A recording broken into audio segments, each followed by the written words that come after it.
نبی پاک صلی اللہ علیہ وسلم کا ارشاد پاک ہے کہ جو شخص یہ کلمہ ایک مرتبہ پڑھے گا اللہ رب العزت اسے 20 لاکھ نیکیوں کا ثواب عطا فرمائیں گے۔ سبحان اللہ۔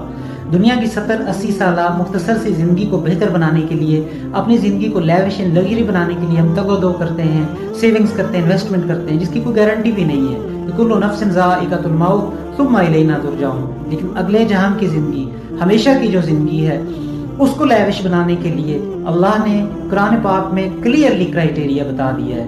فَأَمَّا مَنْ ثَقُلَتْ مَوَازِينُهُ فَهُوَ فِي عِيشَةٍ رَاضِيَةٍ۔ جس کی نیکیوں کا پلڑا بھاری ہوگا وہی عیش کی زندگی گزارے گا۔ اللہ نے قرآن میں اور نبی پاک صلی اللہ علیہ وسلم کے ذریعے اگلے جہان کی انویسٹمنٹ کے طریقے ہمیں بتلا دیے ہیں۔ وہ ہم پر ہے کہ ہم اس پر کتنا عمل پیرا ہوتے ہیں۔